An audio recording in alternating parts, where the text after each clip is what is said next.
Hi, this is Natalie Lander, voice of Kinsey, Tara Branford, Stargirl, and many others. You are listening to a W2Mnet podcast. You can visit W2Mnet.com for other podcasts about entertainment, video games, sports, and wrestling.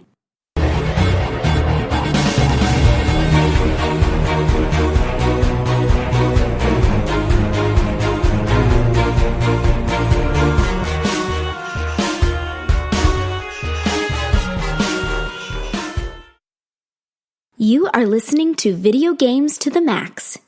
Hello and welcome to another edition of Video Games to the Max, episode 210. And, well, there is a lot going on right now for news as far as, well, between the Smash Direct and lots of Sony things going on as they're skipping E3 once again, and that has people in a tizzy, along with, looks like exclusives are beginning to make their way to PC, and that's making people angry. And, well, we've also been playing some games as well that recently released, so we're here to talk about them. Joining me here, as always, Mr. Marc Morrison. Howdy. And also Jens Dietrich. Good to be here. Alright, so you guys want to talk about the games, or you want to talk about the news first? I'd go games. Okay. So, Mark, you are playing Dragon Ball Z Kakarot, which Bandai Namco provided us a code with. So, how far are you into it? And so don't trash it too much. No, I mean, you're still got a long way to play in this game. It's a 50 hour game. It's just full disclosure, you know. Yeah. Yeah, I just got to the point. I mean, I'm only 3 hours in. I'm at the point where Piccolo's beating the shit out of Gohan all the time, as training. Okay, yeah, right. And I did. I think the last thing I did was I was Gohan and I met Yajirobe, and I had to hunt some deer for food. It's all right, this is okay. That's a side quest of. That was a main quest because Gohan is always hungry. And okay, right, yeah. So yeah, it's a 3D, I would say RPG-ish, kind of. I mean, it feels a lot like Xenoverse as far as the movement and combat, but it's a little more simplified. As I was arguing with Jens last night, there are no good 3D anime games where verticality is important or is a factor. Well, I wasn't arguing with you about that. It's just you originally phrased it. There's no good 3D anime games. I was like, that's ridiculous. And then you specified, no, what I mean is where you fly around in those Dragon Balls. So there's no good 3D Dragon Ball games, and I don't think there's any good 3D Naruto games either, because it kind of fall in the same problem. Well, I mean, so the flying is with the shoulder buttons, right? It's not. Yeah, it's R2 and RB is up and down, which is super awkward. And there's not a way to change it? I mean, you could change the button. You could be L2 and LB or something, but I mean, it's not like you can just map it to the right control stick or anything. Oh, which is what you probably would want. Yeah, controllers, flying is also kind of finicky in spots. There are timed, you have to, we were talking about Crackdown off the air, and then if you thought collecting orbs in that game was annoying, this game has 10 times as many. But do they serve a purpose, or? Yeah, they do. I had to stumble upon it, though. There are red, blue, and green orbs, and they correspond to, fire, air, and earth, kind of. But you basically use them to power up your special moves, but the game doesn't actually show you how to do this at all. I stumbled upon it in a menu. I was okay. This is what this thing does. There's a distinct lack of tutorial in this game. The first time I booted it up, it's it showed me a picture of the controller, the button layout, and I was okay, now go fight. I was what? You may want to introduce this a little better, say, this is how you guard, or this is how you attack people, not fight. Yeah, I mean, don't you, fight, random dudes that aren't big characters in Dragon Ball, so you could just do a tutorial with that?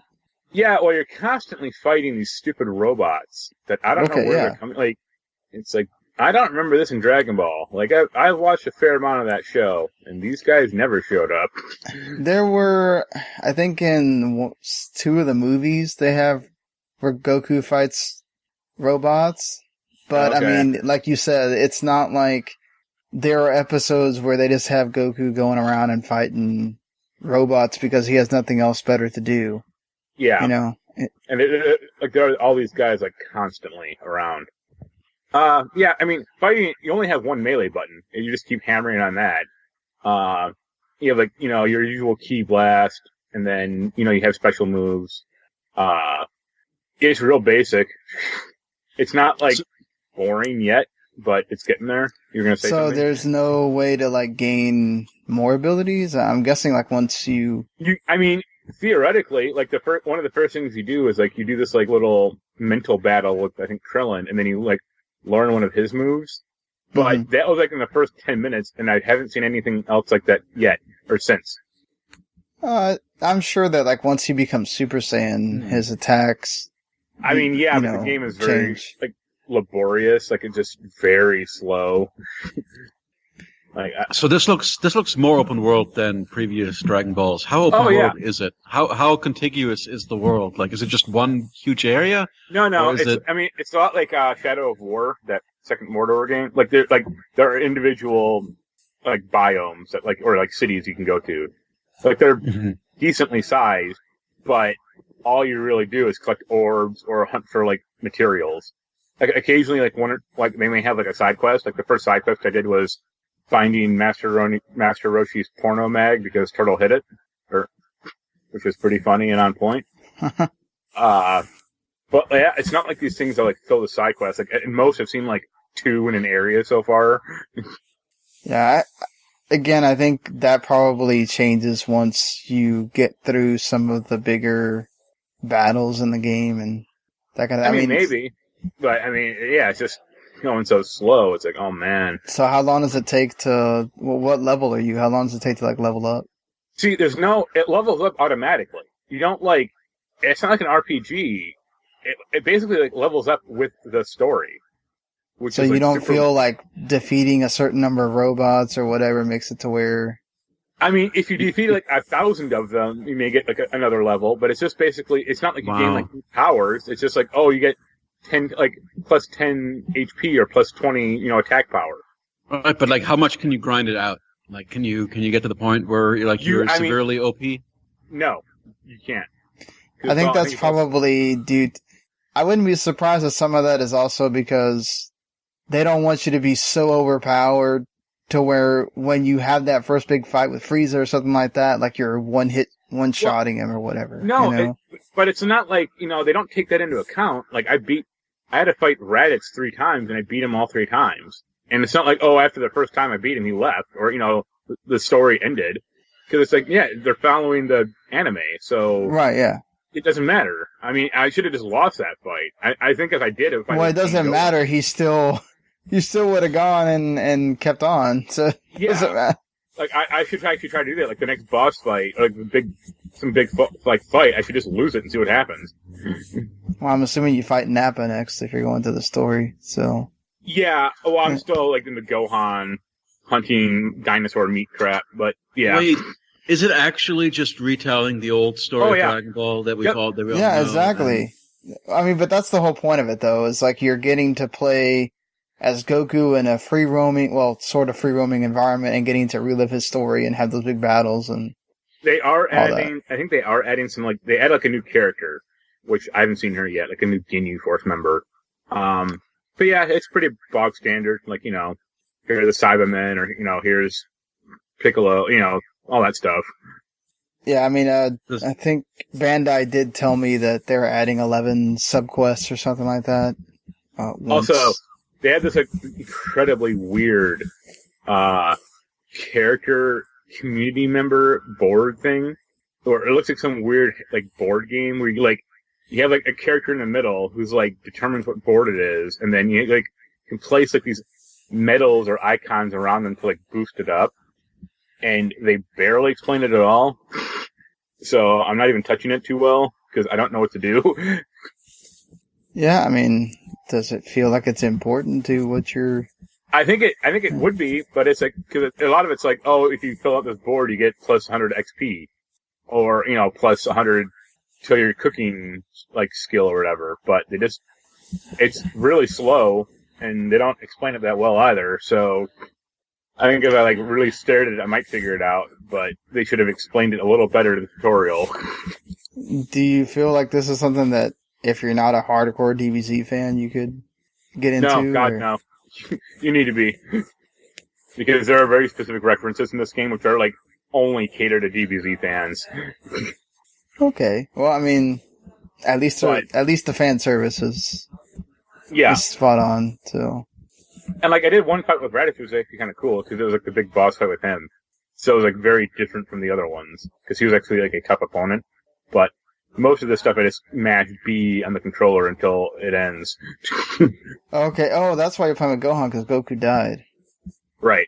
Now, I'm sorry if you were, for some reason, listening to this and you wanted to watch Dragon Ball and you haven't yet. Yeah, if it was spoiled from the past 30 years, or, But, Goku dies a lot. That's sort of one of the conceits of that show. So. Yeah. Although they did do one funny thing where when Gohan transforms into the big ape and starts beating up Piccolo, Piccolo blows at the moon, and then Gohan transforms back into a kid, but he's not naked. And I was like, man, what happened? That was pretty funny back in the show. Yeah, that's a weird thing not to do. Because you can easily, make it just like the show where you don't see anything. So it's... Yeah. He's wearing these, shorts, and I'm like, what? I'm surprised I haven't seen the censorship cries or whatever yet. Yeah. So, well, this will be something that we can keep touching on as the weeks go by. However long it takes Mark to get further and further into the game. Also, I think that I haven't played it yet, but I think they finally patched up Monster Hunter.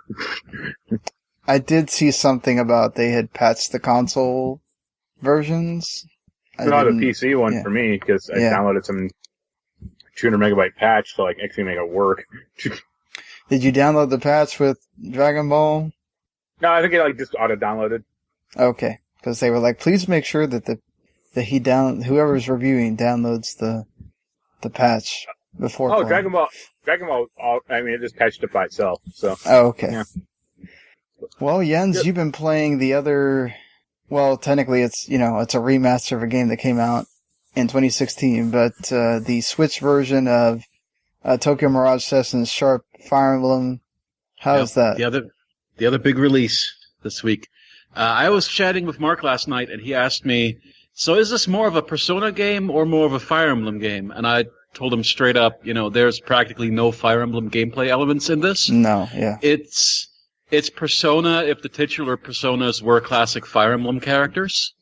It's really just a Shin Megami Tensei game with some Persona trappings. It has some of the relationship building in that you'll pursue side quests for your various group members, to help them fulfill personal goals like becoming a better idol or whatever. But there's no high school setting, obviously, and you'll spend a lot more time dungeon crawling in the Idolosphere, which is this game's equivalent of the Shadow Realm. In fact, if you've ever played Persona 4 or 5, or even the mainline Shin Megami Tensei game, you're going to recognize and understand the core mechanics of Tokyo Mirage Sessions right away. It's really all the same stuff under different names. So, the spells and skills are very much the same as the ones we all know and love. You start with Dia and Cleave and go on to unlock, Skewer, Agi, Zio, Bolt Strike, Venom Shots, all that stuff. We've all played these things, so, we know, if you've played one of these, you know what to do. And for the first several hours, you're going to really not encounter any issues. The game is on the lighter side of difficulty, I think, as far as this series. I mean, it's compared to regular Shin Megami Tensei, it's very gentle. Because regular Shin Megami Tensei games tend to kick my ass. Right, oh yeah. Who do they not kick that? I mean, those games are meant to kick your ass. Yeah. But yeah, so Personas are now called Mirages. You level them up the same way, unlocking and customizing skills the more you use them. The only do real you difference persuade them the same way too, or? No, it's not like collecting. That happens more that just kind of happens in cutscenes in the story. Like, The early ones, when you get Chrome and you get Kaeda, that's just a story event, so you don't have to like capture them or anything. But so that's a big difference. Also, they're not separate summons in combat, but they manifest as your weapons. Right. And okay. But then when you're in cutscenes or in story sequences where there's dialogue, they'll be separate from you, so you can talk to them between battles and stuff. But when a battle starts, actually, like the first time when you first get Chrome and Kaeda, there is this like awesome kind of Sailor Moon style transformation sequence where like you will take on their aspects basically as they transform into your weapons. But really, it's basically like their personas. And there are differences, but it's basically like their personas. But they're called Mirages now, and people who can control them are called Mirage Masters, which is kind of the whole thing. And you become part of this like team of Mirage Masters that's fighting the Shadow Realm and trying to protect humanity.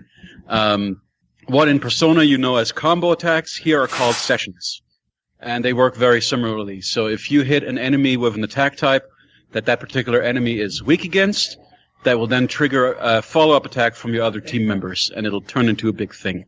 And eventually, you get pretty awesome sessions where there's like full-on like musical numbers that will play off during the attacks and stuff, and it's rad. I know Mark, so it's mostly like skill-based, right? Like, so you don't do physical attacks and stuff like that because it won't really do anything. I mean, there are some physical attacks that a lot of physical attacks are also skills, right? Like things like pierce or cleave are technically skills. They are physical type attacks, but there are certain enemies that are, vulnerable to certain physical attacks. So it's just like every Shin Megami game, you just have to kind of figure out, oh yeah, this particular little Funcy guy is weak against Dia, and if I... Dio, what am I saying? Weak against Dia, and if I hit him with Dia, he'll be almost dead, and then there'll be a follow-up attack that'll finish him off. Kind of thing, right? Yeah. Dungeon design, very similar to Persona 4, so you'll feel right at home there. It's randomly generated, or I am not sure, actually. I don't think it is. I think it is... I don't know how much randomization there is. At least in the early dungeons, everything seemed fairly deliberate. Mm-hmm. I guess I'll figure that out as I go along. It's been a long time since I played it on the Wii U, so I don't really know if the dungeons are different than they were last time. I think the dungeons are set. But like from like a style standpoint, and like the way that you surprise enemies, like it has the first strike mechanic, where you can kind of sneak up on one and kind of hit him, or if they come at you and you hit them at the right moment, as they're exactly the right distance from you, you'll get a first strike on them. And if you do that, you then have the option. You'll kind of knock them out, and you can either fight them with an advantage, or you can just avoid them. So that's very Persona 4 to me. That's good. Is there anything from this version that makes it worth it if you have the Wii U version? Like anything different that makes it to where that you should double dip, or is this really for people that have always wanted to play it and just didn't get it on Wii U?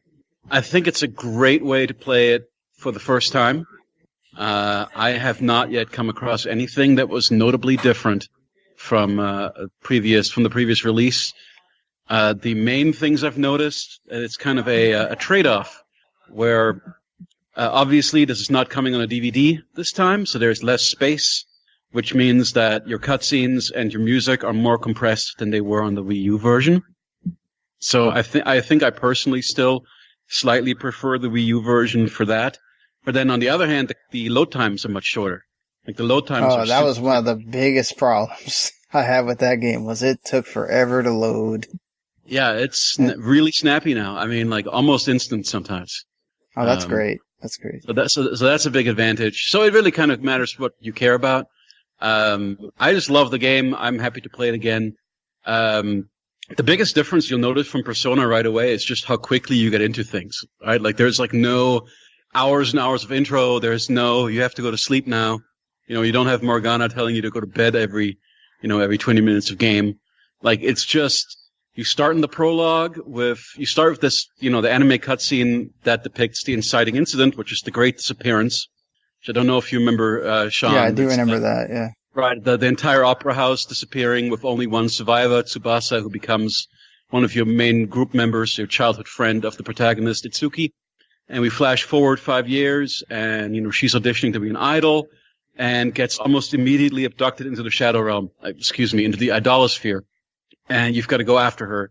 So you get that first dungeon right away, and then you get your first Fire Emblem Mirages right away.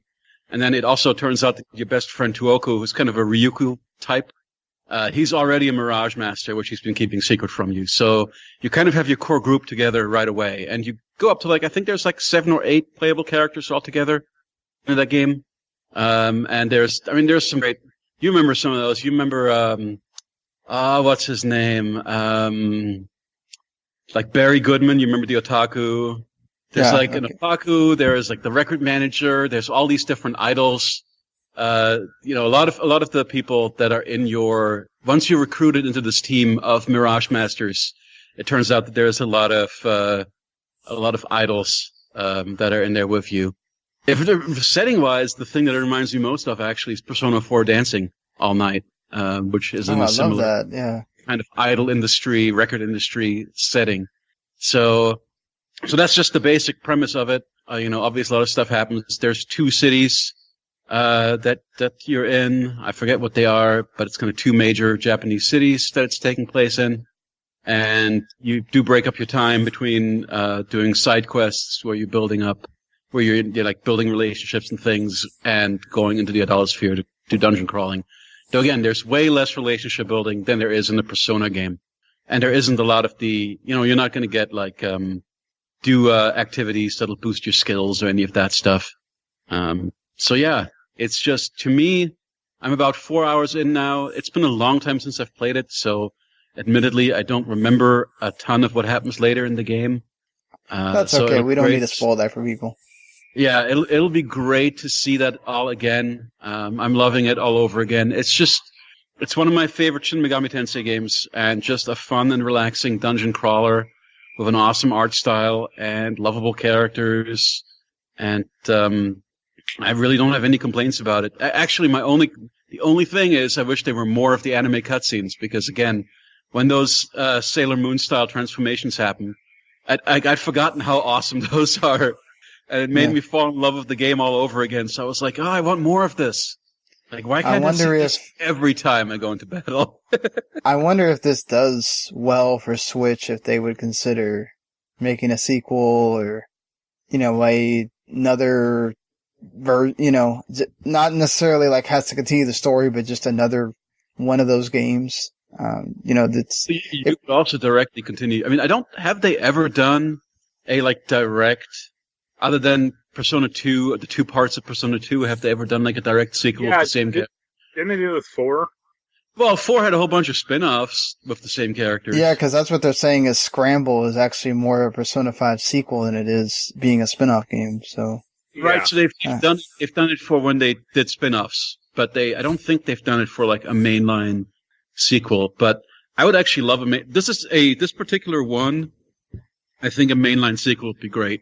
But I'd also be happy with, let's just do another one of these in the style and with the music industry setting, because I think it's a very rich setting, and there's a lot of great music in this game also. I'm really enjoying the soundtrack. Yeah, somebody didn't get to play, very much of it. I think I got to 10 hours in, and then I had to, sell my Wii U, so unfortunately I didn't get to experience the entire game. I think definitely... Sorry.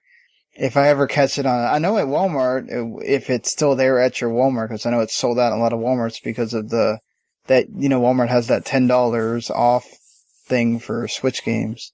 So, if I see it on a 45 to 30, I don't know if it would ever get down to $30. I know Atlas sometimes will do big sales. Yeah, so, I was actually at a Walmart, the other day, and there was just one left, so I snatched it up for Mark, even though I already had one, so. Yeah, you're getting that in a few days. I'll be handing that over to him. If you want him to review it, he'll have it. Well, yeah. Another game for the pile. Yeah, because Nintendo didn't respond to me. I don't know if they're gonna... I did send the follow-up email, right probably when they're closing the door.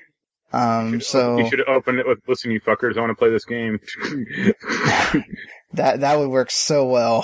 So, I don't know if, the person will actually respond to me tomorrow and just tell me no or whatever, but yeah, so Super Crush KO is the game that I've been playing. It's a 3-hour beat 'em up mini, indie game from the same people who made Ghostful Explosion Machine. So, yeah, it's really good as far as the actual beat 'em up gameplay. It's actually really smooth. The fighting is like, it only has, a few moves that you learn, and you learn it within like the second level, and there's 20 levels, but it's actually all built on comboing. So there's a letter grade that's in the right corner of your screen constantly, and you're trying to get S grades, obviously. And there's scripted moments where it wants you to fight all these hordes of aliens, and then you'll get graded at the end. And then there's times where you still get the grade, but it doesn't cap it off for you. You can try to actually go through the whole level and maintain an S grade if you want.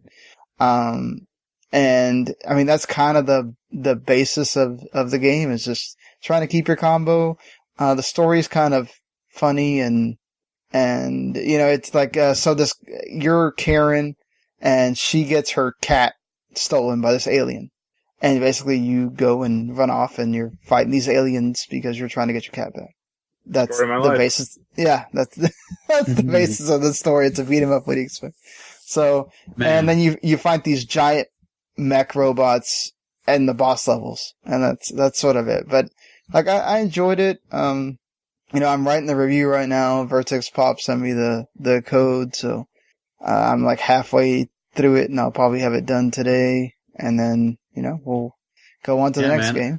I'm looking at the trailer for this right now, and I'm digging this art style. Yeah, the art style is really good. The only thing that's, basically it's like a cityscape that goes from day to night when you get to the 4 different areas, and that's kind of it. But the art style stays frequent, and there's a lot of different enemy types, so that helps too. You got to learn that eventually. I just like the splotchy paint look of it, where like nothing has sharp edges or anything, and the vibrant colors and everything. It looks like you're just in a pastel moving show, basically. It looks really nice. As somebody who's bad at comboing, would I still enjoy playing through this just as a casual thing?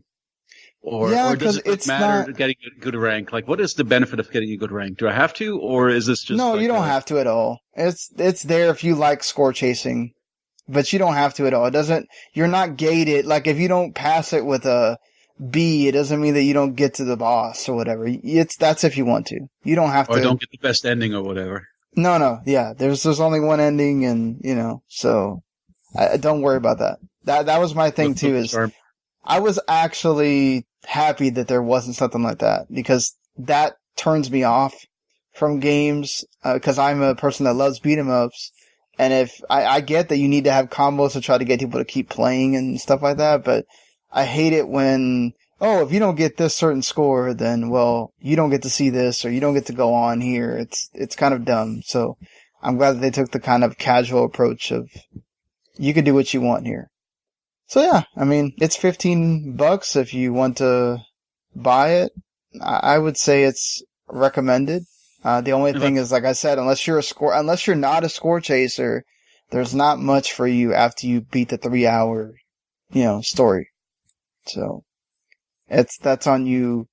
If price is a thing for someone listening, and you're like one of those people that has to really think about what games you buy every month, that's a consideration for you. But I don't take that into account when I'm reviewing a game or thinking about that. So for me, I think my score is around like a 7 out of 10. It's a good game. That's good by our metric. So, but, yeah. So moving on from, unless somebody's playing anything else they want to talk about. I played a little more Darksiders Genesis. It's still fun. Okay. I don't like the camera's getting in the way now of the platforming, which is unfortunate. Oh, that sucks. Wait, does this platforming? I thought it was more of a Diablo type. No. It's like I made the same mistake too. It's not. No, it's more of a Lara Croft Guardian of Light game. Oh yeah, right. Okay. But I think in that game you had a little more camera control, maybe. But in this one, I just miss platforms quite easily, or just like. I don't remember any camera control in that game. I just thought it was isometric. Yeah, you might be right. Now that I think about it. But I felt like the combat or the platform was better in that game than this one. Mm-hmm. But yeah, I've unlocked a lot more crap, so that's always fun. And the story's meandering at its usual pace.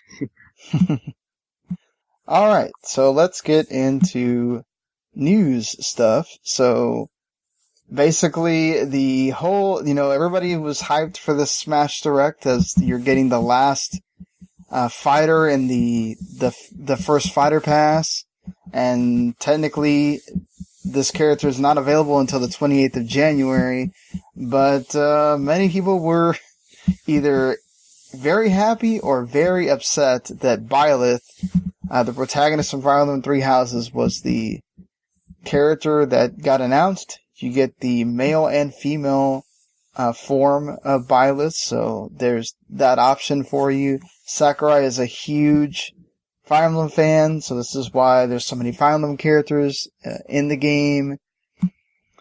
You guys are the Fire Emblem Three Houses people, so yeah, I'm happy.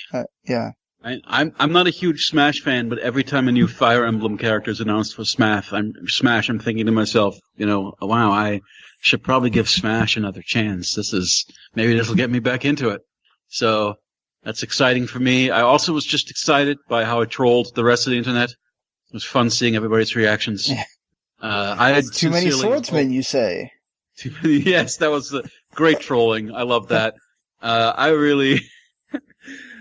just want Edelgard in there, but I know they're not going to do. She's a background character, so it's great to see kind of the 3D character models of like Edelgard and Dimitri and Claude and stuff. So I actually would love to see them in the regular game. I'm hoping that the next 6, as of yet unannounced, Super Smash Bros. Ultimate characters are all Fire Emblem characters. Oh God, could you imagine? That's not going to happen. Yeah. Could you imagine the absolute, just total?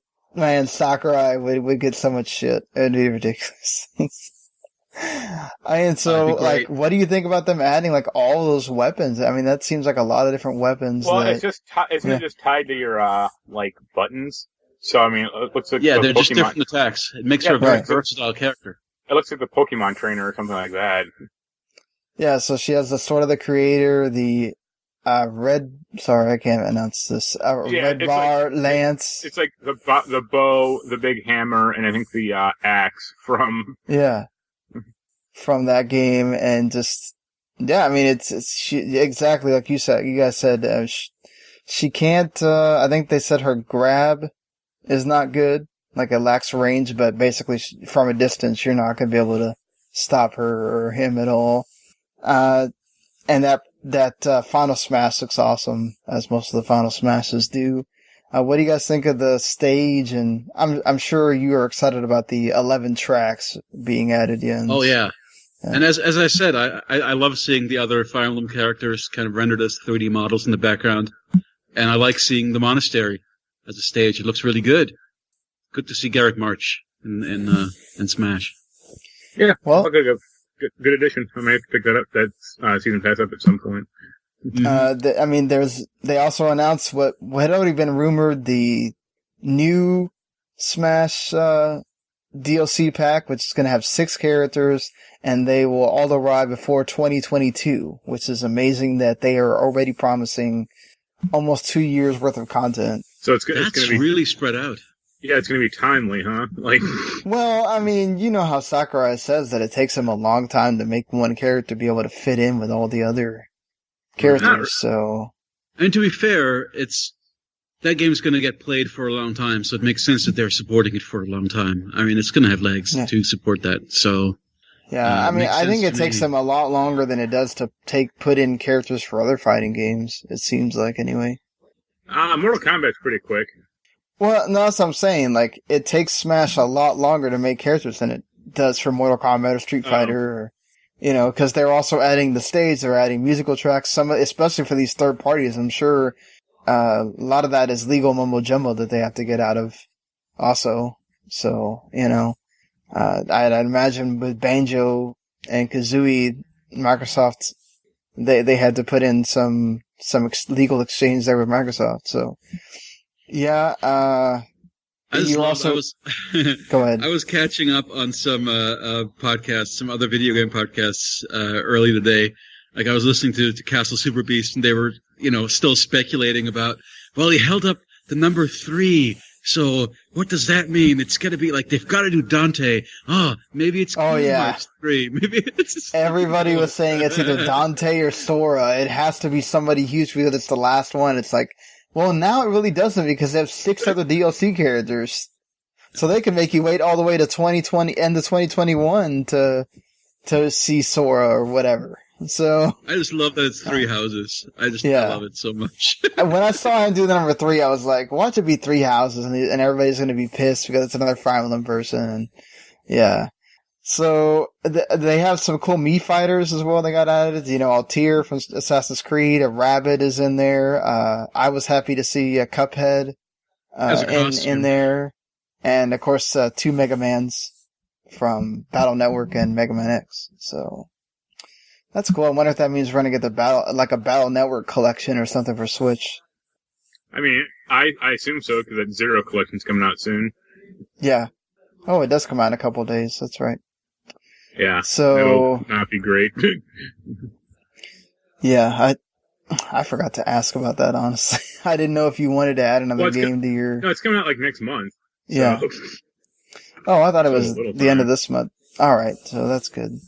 So, well, things that will not be coming out when they were supposed to this has become delay season in 1 week.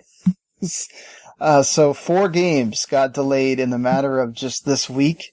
Cyberpunk 2077 has now been delayed till September 17th, with CD Projekt Red basically saying that Night City is massive, it's got a ton of content, and we need to finish playtesting, fixing, and polishing. And, they were pretty upfront about that. They were also saying that don't expect the multiplayer until 2021 because of that also. So if you were really hyped for the Cyberpunk 2077 multiplayer, you're going to be waiting a while. Let me just go ahead and announce all the delays, then we could talk about everything all together. Marvel's Avengers got delayed until September 4th. It's supposed to come out in May. This is basically the same thing. They need additional development time, all that stuff. And Iron Man VR got delayed as well. That's also now coming out in... why did this not have the actual... May 15th. And it was supposed to come out next month. So now it comes out May 15th. It still looks really cool. This is a PSVR game I'm sort of interested in picking up because the story is sort of interesting where he's having to deal with ghosts and you're getting to control a lot of his weapons and gear and that kind of thing. You get to customize them. And then also Final Fantasy VII Remake is delayed till April 10th. So that's only a month basically for final polishing. I think they also want to I don't know if this is either for them to have an extra bit of time to put the demo out, or if there's been rumors that they won't put the demo out except for only when the game is already out. So I guess we could talk about that as well, if that's a good idea. So of these 4 games, which one are you, I guess, most bummed about that you'll have to wait a little while? And none of them. None of them? And has there ever been a time in your life where you were I guess let's put this when you're an actual adult and not a kid where you can get upset about things and not be rational about it? Has there been a game that got delayed that you went, oh man, I'm so pissed. I really wanted to play that right now and then I can't. It's I just want, my main thing is I want the game to be finished and as polished as possible. The Witcher basically took a half year after it came out before it was actually decently playable. I would have been happy with them. Witcher 3, that is. Would have been happy with them to delay that. I'm assuming Cyberpunk 2077 is still going to have a big day 1 patch. So I just want games to be finished. I don't care when games come out. I have got enough stuff to play. I'm not going to run out of games to play for years and years. I play things when they come out. I don't care. I just play it when it comes out. I don't really care about what date it hits. I just want it to be finished. So anything to help the game be better, I'm 100% behind. I assume this won't be the last delay of Final Fantasy VII also. Really? You think we're going to delay it again? Oh, yeah.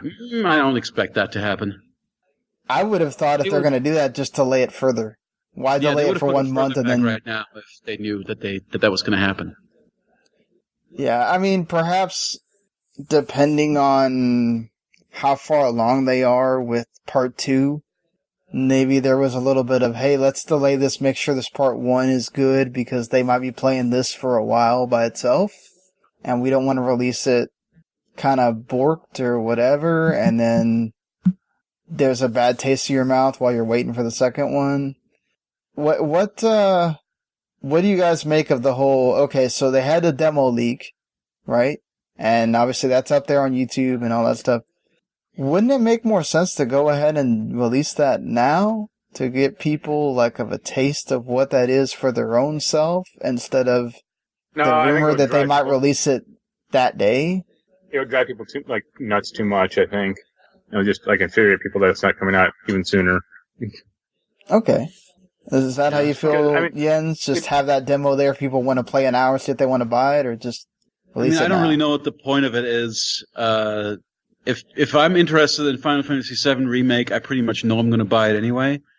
So the demo coming out the same day as the game, which is what they seem to be planning, doesn't make any sense to me, because why would you even waste your time playing the demo? You're just going to buy the game and play it anyway. So I guess I would probably put it out like a week before or something. You want it as a hype builder, but I agree with Mark that it's too soon now to do it. But I don't get this same day demo thing, because it seems like that is a game that you don't really need you don't have to convince anybody to give Final Fantasy VII Remake a try, you know? Yeah, most people know what 95% of the people that are interested in that game know what it is. You're either getting it for nostalgia reasons, or you're getting it because you want the graphical upgrade, or whatever, you know? So, yeah, it's not like the regular Final Fantasy VII isn't out there for you to play and buy.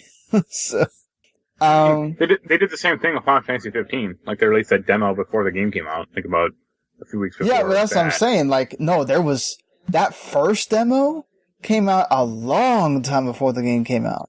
Then they released that other one that was like a battle, like a really small story portion, and it had the little rabbit thing that you followed around and stuff like that. That one came out a lot closer to when the game came out. But, yeah, My only thing with the Cyberpunk delay is that it moves Cyberpunk really close to the release of the new consoles. So part of me was trying to figure out, okay, do I just wait until they do the, PS5 version of Cyberpunk?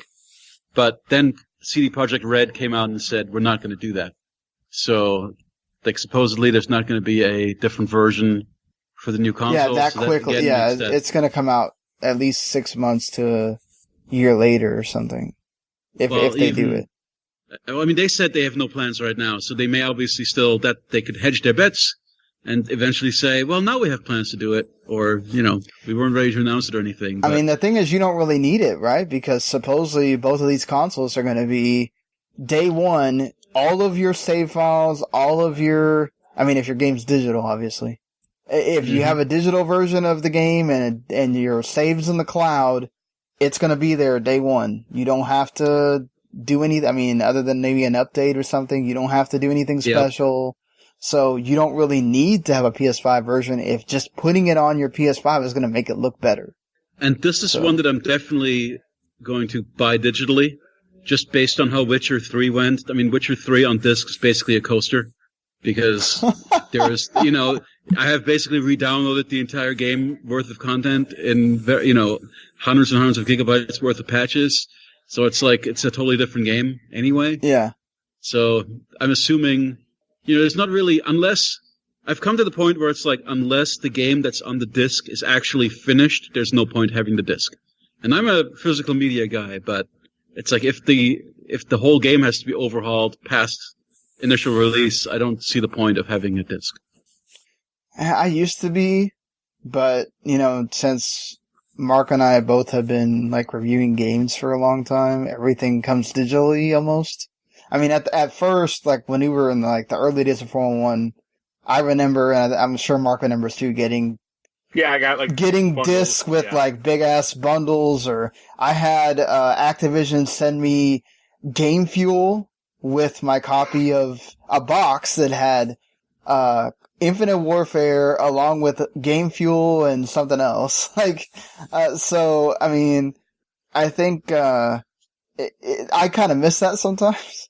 But everything is, digital now, so I've just gotten so used to, I'll just pay for my game, and this makes it easier to, if I want to reinstall it on my Switch or whatever console I'm using, I can just easily reinstall it. I don't have to go find my disc or whatever. Well, I mean, Switch is fine. It's like, the 40 gigabyte patch for a PS4 game, that's the real killer. It's like, yeah, I'd rather just have it digitally then, because who cares? But Switch, they may have patches, but, it'll be done in 20 seconds of downloading, not 2 hours. Well, what? No, and that's the thing too with the PS, at least with the PS4, there is an advantage of getting the disc because it doesn't take forever to install. The Xbox doesn't matter at all, so, I wonder if that's going to be any different with the next generation, those installs. Man, it's tough to motivate, man. Yeah. No, go ahead. Yeah. Oh no, it's now that Microsoft has said that basically in the first year of the new Xbox's existence, there's going to be no exclusives. I really wonder what the point is. If you want to get it just to have it because it's eventually gonna. But I think that's good. Like, it lets you save money. I mean, all they care about, let's be honest, all Microsoft cares about right now is, do you have Game Pass? Do you have Xbox Live Gold? Do you have, are you gonna eventually join xCloud? Like, that's all they care about. And if you want to get our system, cool, it's there. I mean, Microsoft has money to, I guess, throw away like that. And no other company could really get away with it. But I think they know that it's much easier to hedge your bet that people are going to probably not rush out and buy everything day one. At least their games still work, and if you want to buy it a year later, then you can buy the system a year later, There's always going to be people that are going to want to have that thing on day one to say they got it, so I don't think you're worried too much about that. I don't know, I'm a day one kind of guy, and even I'm like, why?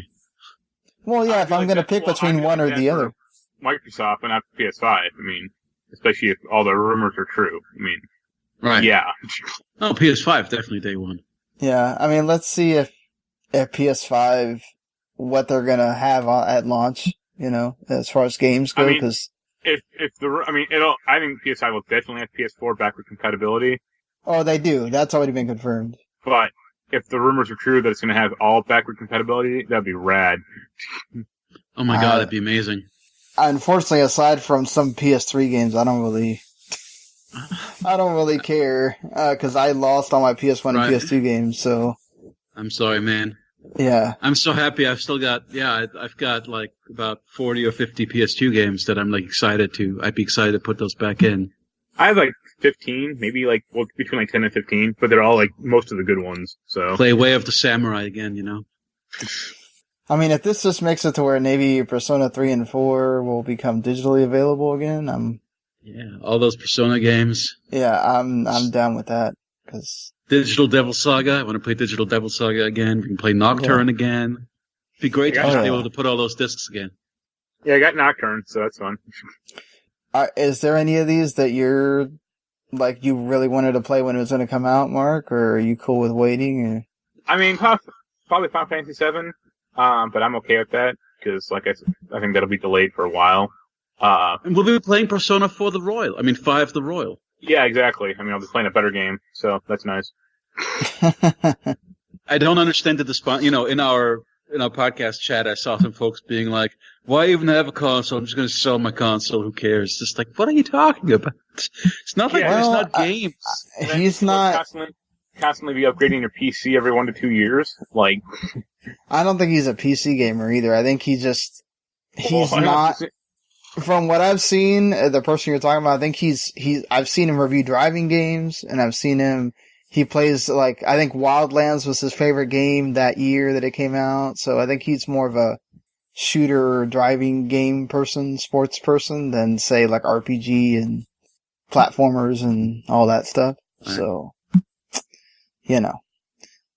so perhaps the biggest story that came out in this last week, or two of them, I guess, that drew the most controversy outside of people getting upset that a character got added to Smash, as if that ruins your being able to play as other characters in that game, is Sony is once again skipping out on E3, and it's funny because like everybody was saying, all right, Sony skipped E3 last year because they had nothing to show. They couldn't just keep showing the same 4 games over and over, or 3, or however many were left that they hadn't shown yet. And, they're definitely going to come back now because, they want to go toe to toe with Microsoft, and they can both reveal the systems there, and they can show off the prices and do all the same things that happened in 2013. So Sony is deciding not to do that. And the ESA has responded to the what Sony is deciding that they're not doing, saying that basically, they feel like E3 is still a signature event, that it's loved by billions of people around the world, that it's still going to be this great thing that people need to go see. All the things you'd expect them to say. They're not going to sit there and go, oh well, it's not worth it because Sony's not in it. But basically Sony is saying that, look, after evaluating that they don't need to, they have great respect for the ESA, but they don't think it's the right venue for what they're doing this year, and that they're going to be participating in hundreds of consumer events across the globe, and make sure that fans feel part of the PlayStation family and have access to play their favorite content. And, I think there's also, depending on what publisher you talk to, there's publishers that don't like the idea of E3 going the way of the consumer, where fans go to the show, and there's publishers that feel like this should have happened 5 years ago.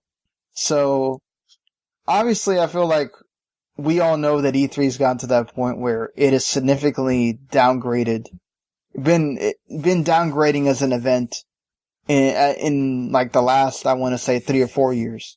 Even before they added fans, it was starting to feel like E3 wasn't as important as it has been in the past. What do you guys, is this a big deal that Sony's not there again? Or is Sony doing the right thing? Sony's right, they don't need E3. Yeah, well, I think it's a spectacle, but them just announcing the PS5 will be big enough for them, so. Do you think we're just getting another PSX? I doubt that. I don't think that's big enough. I think the problem with Sony also, they don't have a good, pitchman right now. They don't have a good face of the company. Yeah, I would say Jack Tretton was a guy that went out there and he got you excited, and Adam Boyce also had his moments. Andrew House was kind of just a stoic, boring presence. But, you kind of knew who he was. I'm the same way. Even Sean Layden, had his times as well. I feel like you can say what you want about Phil Spencer, but the dude kind of gets excited for things.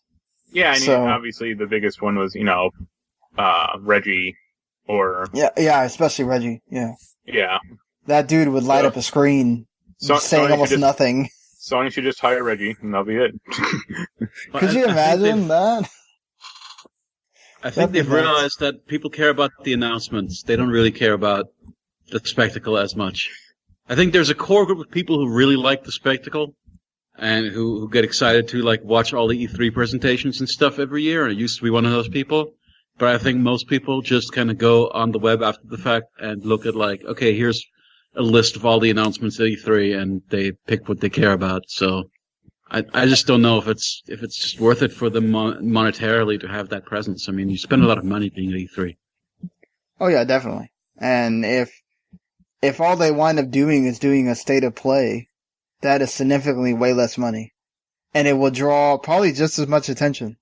Yeah. Perhaps not from the casual consumer crowd, but... Yeah, does the casual consumer crowd watch E3? I don't think they do. They still do. That's the one time that you'll get the casual consumer, because Gamescom is still...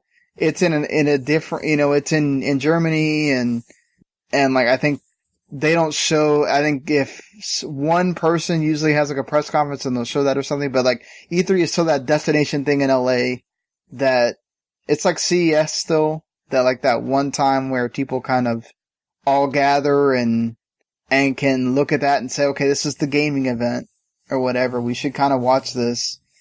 And yeah, it's obviously less significant than it used to be because you can get your news any way you want now. Like you said, you could just go after the fact and read on, I don't know, I'm guessing like the LA Times would be covering or something like that. You could just go on the LA Times and go, okay, here's what they announced or whatever. But or literally any video game blog. Yeah. Yeah, but I mean, if you're the casual person who doesn't watch any... Even like Twitter, I mean... Yeah, even Twitter. Yeah. Like, I mean, ESPN would probably be covering at that point because they do esports. And so it's like, yeah, I think it would have been a big deal. It was still a big deal in 2013 when both consoles announced it there.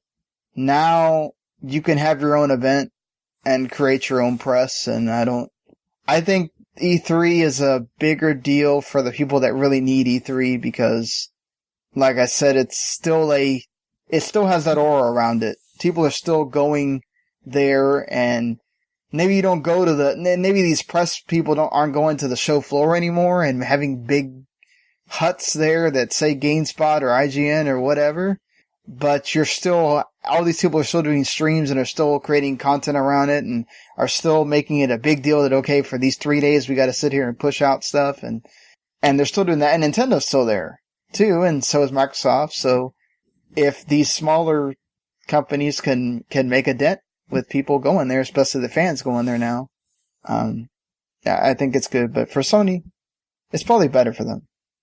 So now everybody's going to be hyped whenever they announce.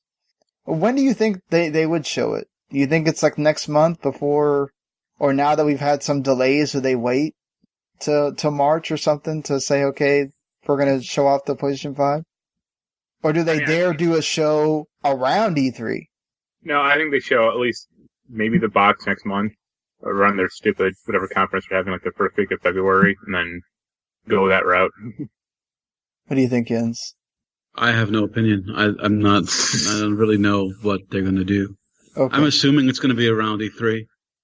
Yeah, I wouldn't be surprised, because that's was it Microsoft that did a thing in February, and then they showed unless it's coinciding with like TGS or Gamescom or something, but I don't think they're going to wait that long. So I think it's just going to be a fly by the seat of their pants. They're going to have a some kind of a stream. They'll just have an unannounced Twitch stream and go, here it is. And then no one will watch it for like 2 people and they'll freak out. Yeah, I wouldn't be surprised at all if they just say, okay, they're doing a state of play, and then surprise everybody at the end and go, oh, hey, here's our console, that everybody's excited about or whatever. I mean, what a way to just make state of play something you got to watch. Everybody's kind of been complaining a little bit about, oh, well, the directs tend to have things that you don't expect or whatever. Sony still hasn't done that. I think that'd be one way to get people to go, oh shit, we need to watch this, So, yeah, certainly something to watch for, obviously, because we're all waiting for that, and obviously the price as well of these consoles, but still gotta wait some more. Something you won't be waiting too much longer is for if you're one of those that don't have a PS4 and you only have a PC or only have an Xbox and a PC or Switch and a PC, well, Horizon Zero Dawn's coming to PC. It's not officially announced by Sony or Guerrilla Games or anything, but according to Jason Schreier at Kotaku, he spoke to people and they're saying that it will release on PC. Obviously Death Stranding is coming later this year to PC, and Horizon Zero Dawn, we talked about it when we did the top 100 games. It's a pretty good game. They got a lot of press. It came out the week before Breath of the Wild, so it kind of got the shaft as far as hype and everything else. But this kind of leads to my question of, I've seen a lot of people be upset about the fact that Sony exclusives are now going to PC. There's rumors abounding that Last of Us Part 2 might also join that. Yeah, but they're not coming day and date. Right. Like at this point, is Horizon Zero Dawn really going to sell? It's like a 3-year-old game. I know, okay, but so if Sony was judging this and saying, okay, well, let's release more. Let's say Last of Us Part 2 comes out 3 to 6 months after it comes to PS4. I mean, that's what happened to Red Dead Redemption 2. People didn't complain then. Right, but that's not a first party. Yeah. So that's like the thing. But this isn't even... Here's the thing, right? This isn't even special because Journey was a Sony-published game, right? Yeah, so, I mean... that came to PC. Right, but I think we're talking about the scale of Journey compared to Horizon or Last of Us Part 2 is... I mean, all those Quantic Dream games came to PC I think this year, or last year, but still. Yeah, right. That's because Epic signed that deal with them. I don't see how this is any different. I don't see how this is special. Well, what I'm saying is, how do you, like, I kind of feel like people are just getting upset over nothing. Like, what is it, does it make it to where, does it make it to where, even if they did come out, let's say like a month after, does it make it to where, okay, well, now I'm not going to buy a PS5 because this came to PC? Is that a reason not to buy a console because Last of Us or... I think the PS5 specifically, like, you need an incredibly powerful PC to run, PS5 games on a PC. Like, this game is 2 years old at least, and can probably scale down for better PCs than, a PS5 game would. Yeah, that's what I'm saying. It's like, I think the people that are getting up in arms about, oh, well, if Sony starts doing the Microsoft thing, then I'm not buying PS5. It's like, really? You're not? So what, you gonna go spend a bunch of money on upgrading your PC that's probably gonna cost you more than the PS5? Like, it's stupid. It's a dumb thing to get mad about. Like, oh, it's not chained to your system anymore. Be mad about it. Like, I don't know. Sony's trying to get extra money. I don't see what, like, let's say if it did come day and date, does it matter? Does it make you feel like you shouldn't own a PS5 because it does? No, I'm always gonna do it on consoles. I'll use like Dragon Ball as an example. Like, I think the PS4 version of that, I mean, I've heard it's garbage, and so is the Xbox One version. So I'm much happier to have it on Steam, or, have it on my PC. But for a game that's like very tied in, or, very optimized for the PS4, PS5, then I'd probably have it for that instead. Right, yeah. I mean, also if it all of a sudden your PC couldn't play games, Mark, I mean, are you going to buy another PC or are you going to just pay a little bit less to get your PS5?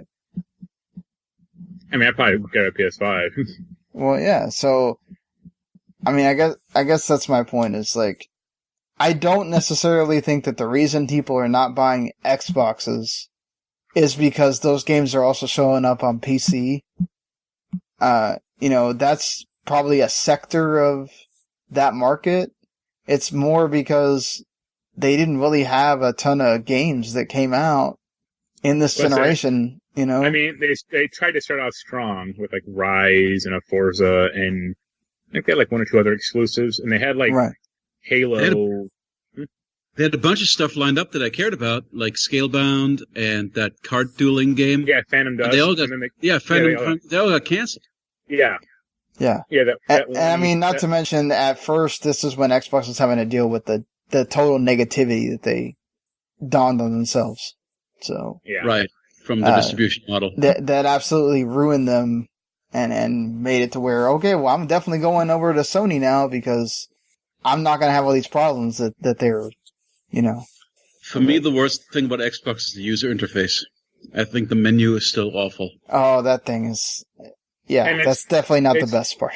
I mean, I've joked about it in the past, but it's like their fourth menu. Yeah, the 360 Blade system is still the best thing. Yeah. They use that stupid Windows 8 box thing, tile thing, and it's so bad. It's like, I was so happy to like not even have to really, I went from Windows 7, I think I had Windows 8 for a little bit, and then I went right to Windows 10, and I was like, oh, thank God this tile thing is done. I don't have to deal with this. I still hate that, like, I have to download apps sometimes to get certain things to work, but that's dumb. Whatever. And the final thing before we get to our topic here, a game that I absolutely loved on GameCube. I didn't get to play it on Dreamcast because I wasn't buying my own games at that point, so I kind of just had to deal with whatever my dad bought me. And I like sports and wrestling, and my dad bought me the 2K sports games and like that Royal Rumble game and like Sonic and whatever. So even if Skies of Arcadia existed, I couldn't really explain to my dad to buy me Skies of Arcadia. So go buy me this Japanese Sky Pirate RPG. Yeah, so I played it on the GameCube, and I loved it, and I really wish it could be available on Switch. So hopefully this news that Kenji Haruta, one of the programmers for Skies of Arcadia, is getting fans to try to really grow support for a sequel for Skies of Arcadia. Jens, how do you feel about Skies of Arcadia? I feel like it's one of the best RPGs. It's a fantastic series. I would love another one. I don't expect it to happen. This news it seems very, very early. So we'll see. I think that it's not even an announcement. It's just No, it's not. It's the developer. They're trying to get fan support to urge Sega to greenlight it. So it's even more vaporware than vaporware. So I just don't see it happening. I would be super happy if it did happen. Yeah, I really hope it does. I think when they were asked at one point if they would port it to PC or Switch or something, that they felt the Skies of Arcadia Legends was the director's cut of the title, and that they didn't have interest in doing that. So, of course, same thing happened with Shenmue 3, and that had to get taken out of Sega's hands so that... I mean, that had a much higher fan base than Skies of Arcadia. Or much more rabid fan base, at least. You mean Shenmue? Right. Shenmue is just a very vocal fan base, I agree. Yeah, that's what I meant, yeah. But they're not that... Obviously, looking at the sales of that game, that fan base is not that huge. That's a small but vocal fan base. Well, I'll start kickstarting Shenmue 4. I'm greatly amused just by the wording of this news story. Skies of Arcadia developer has asked fans to start a movement. Yeah, we'll be protesting in the street for Skies of Arcadia, camping outside the White House. I mean, there are much other RPG games or RPG franchises I would much rather see than Skies of Arcadia coming back. Well, I know you want your Suikoden. Well, I would say Lost Odyssey or Shadow Hearts. Or I love Lost Odyssey. Skies of Arcadia is a better series. First, it's got way more. Lost Odyssey would be amazing if it got to come back. I would like it. I would like a remaster of it, honestly. I was just happy if Mistwalk quit making mobile crap and making an actual RPG again. Wow, yeah. Who's that? But Lost Odyssey over Skies of Arcadia, I don't think so. Skies of Arcadia is the more notable, prominent series. It's notable because it was the only RPG at the time on the Dreamcast. That's true, I guess. So everybody played it. Yeah, it was literally, I think, might have been the only JRPG at the time on the Dreamcast. So, it has a fan base from that, but people, if you ask 10 gamers nowadays, hey, what's Skies of Arcadia? They're gonna go what? That's true. But you can say the same thing about every RPG I like too. So, looking at this news story where they're talking about if you help start a movement, we might give you a signed illustration from Izuki Hoshi. Did make me kind of skim through her old character designs again and just remember man, Skies of Arcadia had a great look, awesome character designs. I think of Skies of Arcadia as that what is that Rogue Galaxy game? It came out for PS2. I think it's very much in that wheelhouse to me, at least. Sure. Yeah. Level 5, when they were still making good RPGs. Yeah. Oh, wait. Well, aren't they the ones that make Ni no Kunis? Yeah, didn't you guys like Ni no Kuni 2? I like Ni no Kuni 2. Yeah. So, alright, well, let's discuss this special topic here. I saw this on Twitter, people ranking their favorite Nintendo systems. And we don't have to talk about all of them, but like, what was your first system a Nintendo system? What are some of your favorites? Why? And just kind of go around and if you want to do like a little ranking, we can, but we don't have to. We've ranked so many things recently that I'm kind of like not one to rank anything for a while. So, number one is the Virtual Boy. Yeah, Virtual Boy was interesting. Yeah. You know what, with the Virtual Boy, I remember, I know we went to this resort, and I don't remember shit about the resort.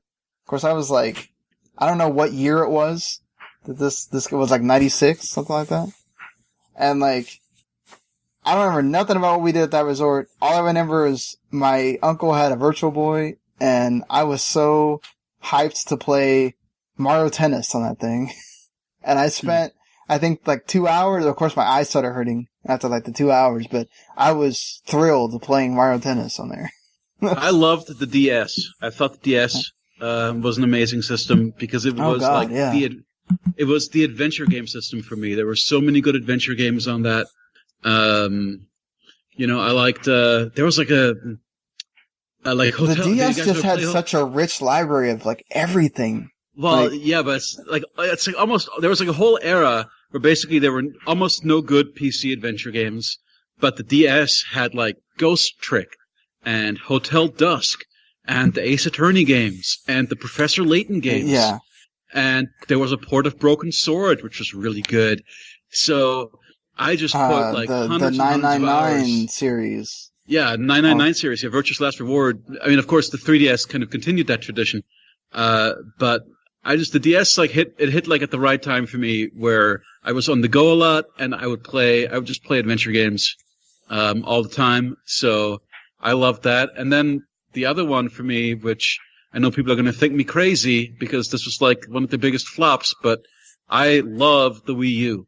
I know I've talked about how much I love the Wii U. I love its game library. I love the controller. Some of my favorite games of that generation are on the Wii U, and almost nobody played them. Like, I don't know anybody else who's played Wonderful 101. So that was such a good game that people didn't get to play. I will be surprised if Super that Mario doesn't... Maker, yeah. Yeah. So you wouldn't be surprised if? I wouldn't be surprised if it did. You think they could remake it for Switch? Not exactly, because they'd have to seriously overhaul the control system because they split up so much between the two screens. Yeah, that's true. So you'd only be able to play it handheld, and then you'd have to do everything on the handheld. I just don't think it would work as well. But like Xenoblade Chronicles X, you know, I played Lego Dimensions back when it came out on that. Bayonetta 2, obviously. When that was still a thing. Yeah. It was a great system to me. That Pikmin was really good. Yeah. The Wii U Pikmin. So, that's Pikmin 3, I guess. So yeah, I just thought it was a super underrated system.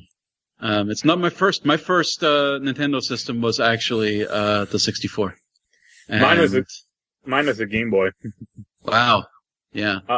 My mom was like very weirdly against like getting me a Nintendo, or she thought like if like the Nintendo would destroy the TV or something. Like she's a total technophobe.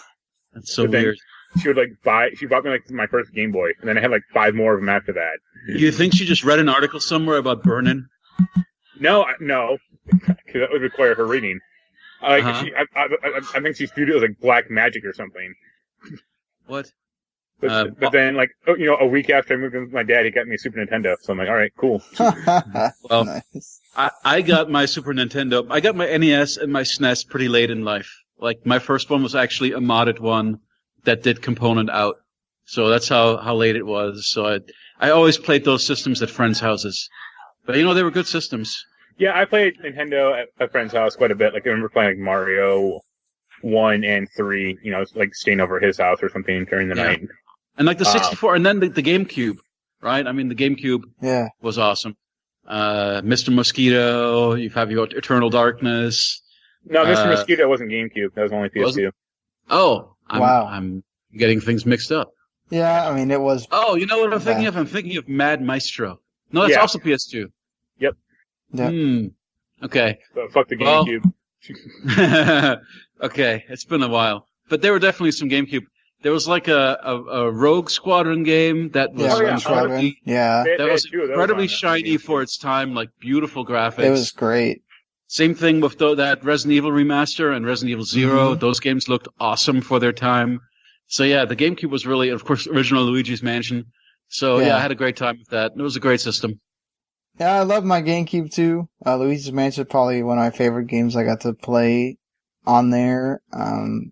I was still playing a lot of wrestling and sports games, so like Day of Reckoning 2 was pretty great on that thing. As Super Mario Sunshine, I know it's not like the best Mario, but it was good for its time. You know, I like the going in and getting to water everything and all that. My first one was Super Nintendo. My dad bought it for me. I only had Super Mario World for like a long time, so that was like my game I think when I had a Super Nintendo, I had like Mario World and Super Star Wars, and I'm like, well, one of these is good, and it ain't Star Wars. Yeah, I had that, and then eventually, like, I got like Kirby Superstar and Mario All Stars, and because my brother was the one that had the NES, and I remember playing Mario when I was like 5, but that wasn't like my system. Because then when he went off to college, he took it with him. So, you know, Super Nintendo was my thing, and I hadn't, you know, until I played Pokemon on the Game Boy, that's when I finally figured out I liked RPGs. So I played, you know, platformers and sports games and all that stuff. So, like, that's a lot of what I had, like Cal Ripken baseball and all the Maddens and NCAA football, all that stuff. But like I didn't get to play all the great Super Nintendo games until I had a computer and did the emulator, you know, so, sadly. I just kind of collected all that stuff after the fact and played them on the proper hardware, but, you know, way later, you know, decades after they came out. Right. See, go ahead.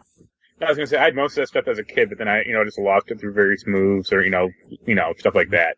Like, I had the whole, like, Genesis 3 system clusterfuck of, you know. Wow, really? Genesis, Sega CD, and 32X. And the 32X sucked ass. I've managed to keep most of my game collection with me most of my life. The only games that I really got rid of is I got rid of a lot of original Xbox games. Because I mean, there's only like 10 original Xbox games you really need to be having. I suppose. I had way more of those, though. But, you know, I don't know. My first game I ever bought for a Nintendo system was Shadows of the Empire. Oh, really? Because that was like the big... Remember, that was like a big multimedia thing where there was a book and a soundtrack album and a video game, and it was all together, and I felt like I needed to kind of be in on all of that. Because I was a big Star Wars guy, and there was not a lot of Star Wars at the time. Was that the N64 game? Or am I thinking of it? Okay. No, that's the one. That was a decent game at the time. Like, it was interesting, at least. It was fine. I remember when my dad bought the Wii for himself.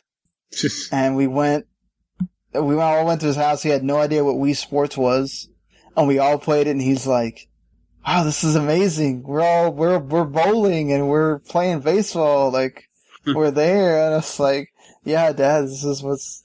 I didn't even really know much about the Wii. Yeah, I knew about the Wii, obviously, but I hadn't played it all. I went over there and I was like, "Well, I couldn't play this. I couldn't have it at my apartment in college." So I'll just play it when I, you know, come over here because my dad has a big-ass living room. If you asked me to rank all the Nintendo systems, the Wii would be dead last. No. For me, that would probably be the GameCube.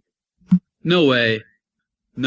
I mean, it's not that the Wii didn't have good games, but, like, when you consider the era in which it came out, where everybody else was doing 1080p gaming, and this thing is doing, you know, 480p gaming, and it just looked... The Wii just looked like trash. It has always looked like trash. That's like one of the hardest game consoles for me to go back to. I mean, there's great games that I would love to replay sometimes, but like I tried booting up The Last Story not too long ago, and I was like, God, this game is ugly for a game from that generation. I hate the motion controls. I despise the motion controls with every fiber of my being. Yeah, I never want to go back and play motion control, like games that are not made for that. Like Wii Sports, play it all day, whatever. But I don't want to go play an RPG again, or I hated playing Skyward Sword because of that. Yes.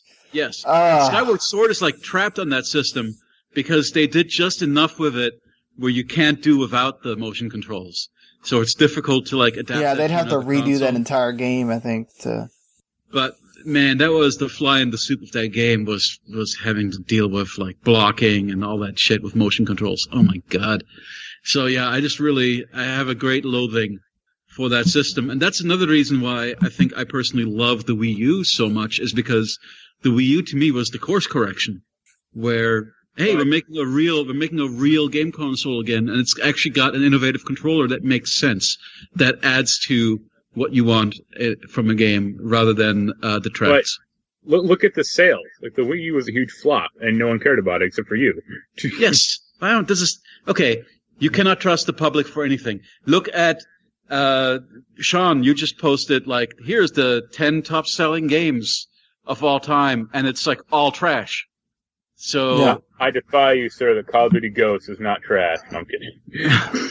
Okay, but I think some of those Call of Duty games were actually good. But I think look at what's popular. Look at just generally what the mainstream goes for, and it's never. I think the Wii U got hurt a lot by the fact that it was confusing. Like you didn't know that was another Wii. Dumb people couldn't tell if it was a new console or not. Yeah, and I mean, I think, like, obviously the Switch is a better version of that thing. Like, I love the fact that I could have my Wii U, in my room and go to the living room and still play that game on that gamepad. Like, that was so cool. It's such a comfortable controller. It's so, like, light and big. I mean, like, I know people made fun of it for being, like, the Fisher-Price controller, but I have huge hands. Like, to me, the Wii U controller is pretty much like the most comfortable controller ever. Well, like you talk about the controller, that's why I hate the GameCube. Is I hate that fucking controller. It's not great. Oh yeah, that thing. Like that's I mean that's the worst controller I think Nintendo's made. I don't know. Nintendo 64 also does not have a great controller. No, it has a good controller. It's just weird how it looks. But if you just think of it as if you cut off like the L section or like the D-pad and that third prong and the left prong, then it's fine. I don't like the little nipple knob. But I like that system. I mean, that system had good games. I could make do with the controller. It's better than the Switch analog stick. That's true. That's why I use the Pro Controller for Switch always. Yeah. Yeah, I mean, I'd say my favorite Nintendo system probably the SNES still. Yeah, I mean, the SNES's catalog of games is just absolutely ridiculous. I mean, my favorite game of all time, Chrono Trigger, is on there, and so many of those great RPGs are on there, and like, there's so like Metroids and Zeldas, and I love Mario World more than some of the other 2Ds. Like, it's my first ever playthrough of Chrono Trigger was on the DS. Mine was on the computer with an emulator, but yeah, I have it on my 3DS with the 2DS or the DS version, and yes, I love it. It's great. I've started to play it through sometime. Yeah. Yeah. I mean, that just kind of goes into like the DS is probably the Nintendo system I've played the most, honestly. I remember taking that thing to class with me and hiding it under the desk, playing it.